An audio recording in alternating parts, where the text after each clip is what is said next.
mga bakla for today's video.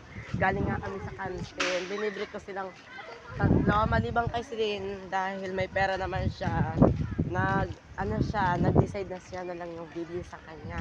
Pero ako yung naglibre sa tatlo. Pero ako, wala lang.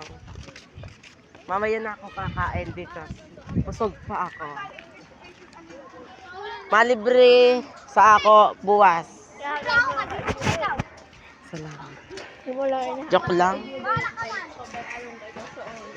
Next time, libre ko ikaw, Emniel.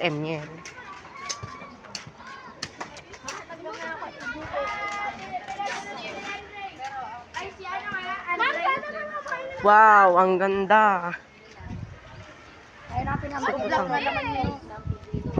Sino ang butang suno? Maricel, butang suno. Ako.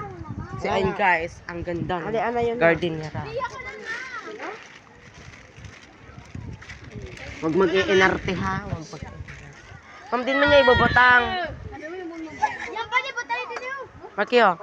Tabi. Shout out kay Cindy. Masunod naman ako, guys. Ha naman ako, Cindy. Sabi ko, naglalaro mo kami, Justin.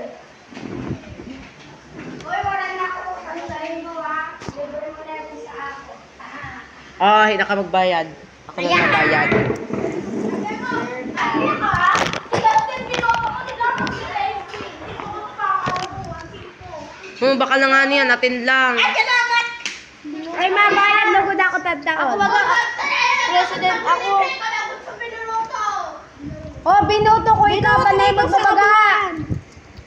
Oh, sa kabuuan lang, guys. Uy, bakit yun? Agad! Ay na, manuot. Bakit mo kayo on? Totoo, Leah? Ako ba binuto tayo ka, kaabay mo ako kanina. Liya, bakit mo kami make-up? Oo, good. Dinabrush mo kami.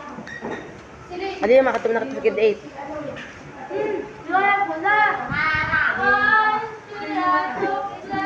Ay, si Bia. Mano naman. Ano, Leah? Makatum sa grade 8. So, ayaw, pupunta kami ni Raalia sa grade 8. Tapos si Polly. Sa grade 8. Magkakapila kasi na talaga ni Mama.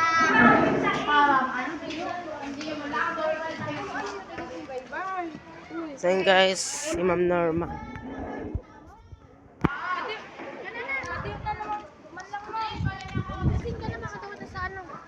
Kana. So yun, guys, kasama ko si Paul Jake dahil pupunta kami ng grade 8. Kaso nga lang, may lesson pa sila. Wala kayong iba, kaya dito na. Man, inirog mo sa ng bangko, nag-irig ang habulpon.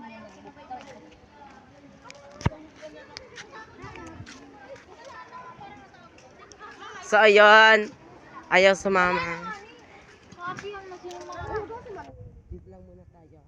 Bye-bye. May bibigyan lang ako ng pera. Bye-bye.